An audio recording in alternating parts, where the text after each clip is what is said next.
الحمد للہ وحدہ والصلاة والسلام علی من لا نبی بعدہ۔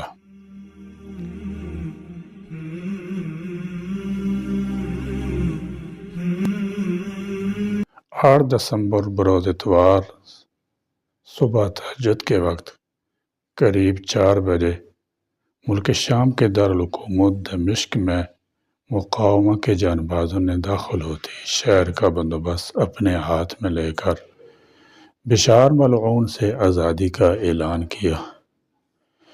ملک شام کے مسلمانوں کو اور پورے عالم اسلام کو یہ فتح مبارک ہو۔ شیعوں کے بدترین نصیری فرقہ سے تعلق رکھنے والا شامی صدر بشار الاسد اپنے باپ حافظ الاسد سے 2 ہاتھ آگے ہے، جس نے اپنے ملک کے مظلوم مگر جائز مطالبہ کرنے والے لاکھوں حریت پسندوں، جن کی اکثریت اہل سنت والجماعت کے ہم عقیدہ مسلمانوں پر مشتمل ہے، انہیں یا موت کی نیند سلا دی ہے یا پھر وہ فرعونی حکومت کے قید خانوں میں گل سڑ رہے ہیں۔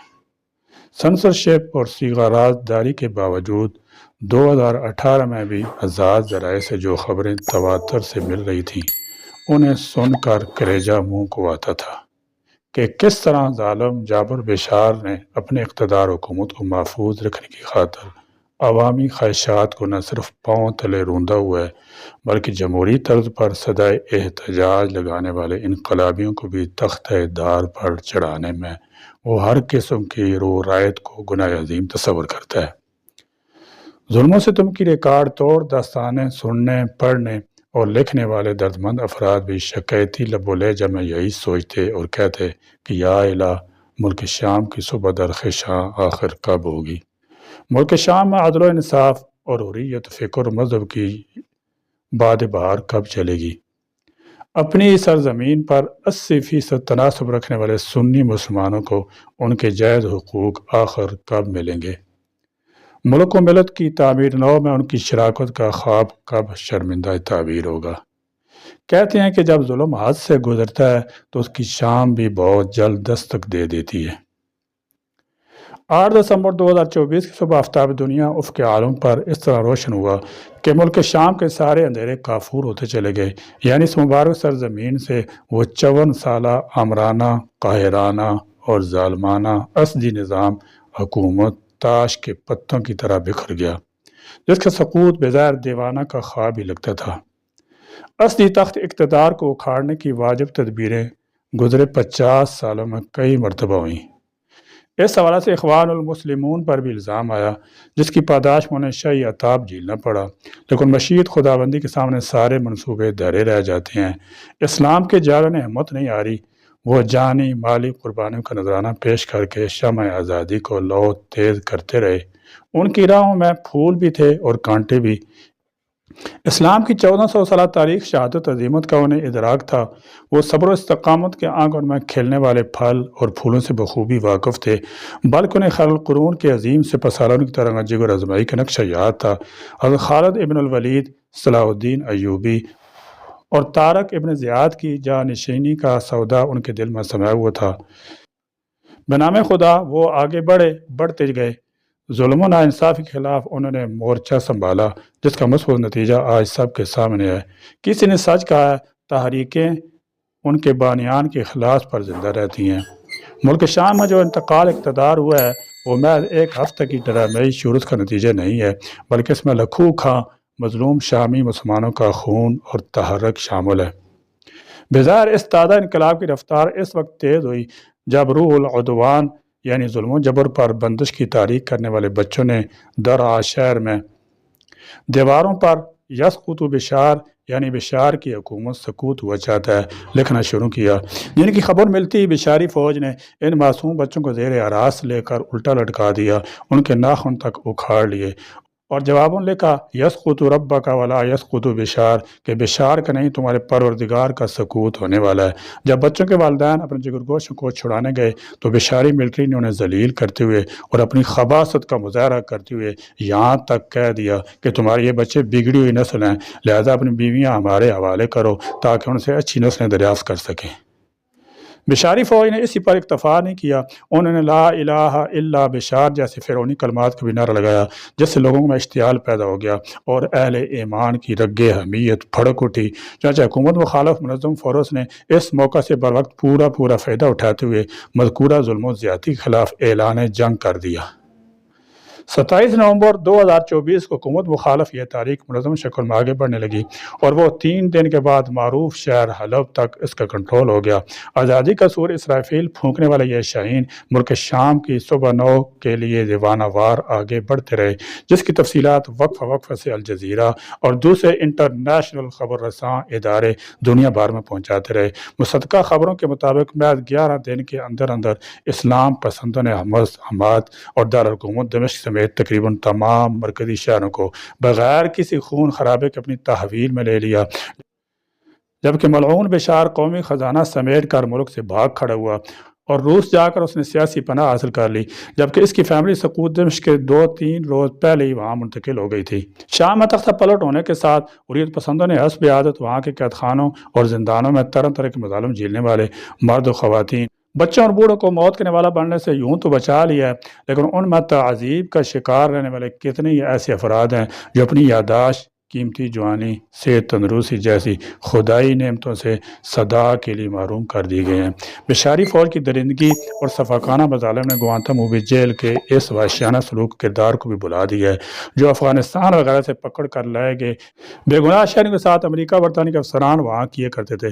دمشق سے تقریباً 30 کلومیٹر دور سیدانہ جیل، جسے انسانی مذبح خانہ سے تعبیر کیا جا رہا ہے، اس مکروہ عقوبت خانہ نے تو ساری دنیا کو ہلا کر رکھ دیا ہے، جس سے اہل تشیع خصوصاً ایران کا حقیقی چہرہ بھی بے نقاب ہو جاتا ہے۔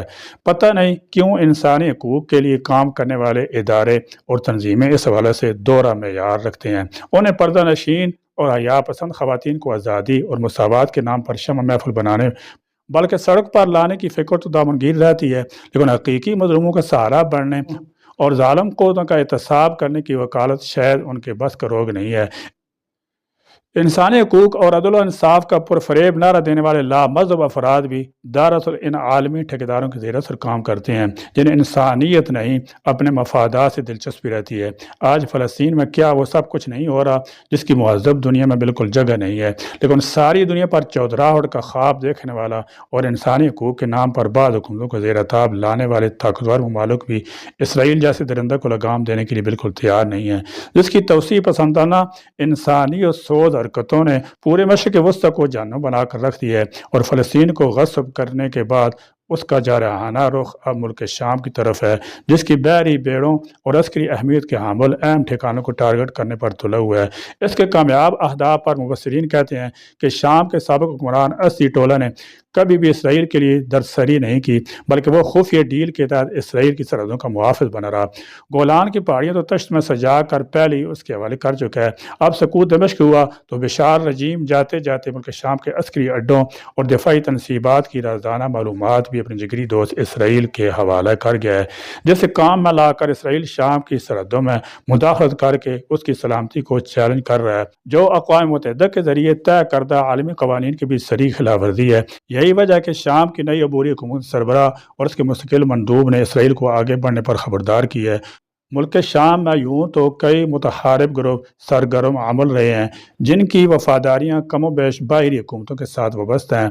امریکہ، اسرائیل، رشیا، ایران ان متحارب گروپوں کی پشت پناہی کرتے رہے ہیں جن کے اپنے اپنے سیاسی اہداف ہیں، لیکن شام کے حالیہ انقلاب کے سب سے بڑے ہیرو اور جری قائد ابو محمد الجولانی ہیں، جن کا اصل نام احمد حسین الشرع ہے۔ ان کی پیدائش 1982 میں سعودی عرب کے دارالحکومت ریاض میں ہوئی، جہاں ان کے والد پیٹرولیم کے انجینئر تھے۔ احمد حسین الشرع کا خاندان 1999 میں دمشق کے مضافات میں آباد ہو گیا۔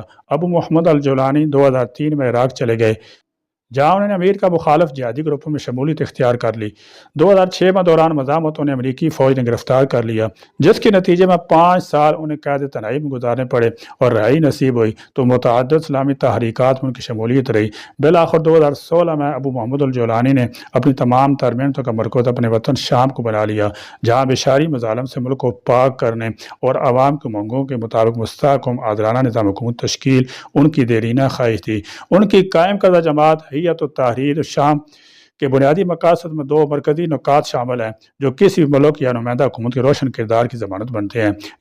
یہی وجہ ہے کہ بہت جلد احمد حسین اشرح نے مظلوم عوامی حلقوں میں اپنی ستھری شناخت قائم کر لی، اور جب انقلاب زندہ باد کی تاریخ آگے بڑھی تو شام کی اکثریت ان کے شانہ بشانہ تھی۔ بہرکیف شام کے غیور اور دین پسند محبان وطن قابل مبارک ہیں کہ انہوں نے غلامی کی زنجیروں کو توڑ کر آمریت اور لادینیت کا بستر گول کر دیا ہے۔ ویسے بھی شامیوں کے ایمان اور قدر کی پختگی دنیا بھر کے توحید پرستوں کے لیے کسی بشارت سے کم نہیں ہے۔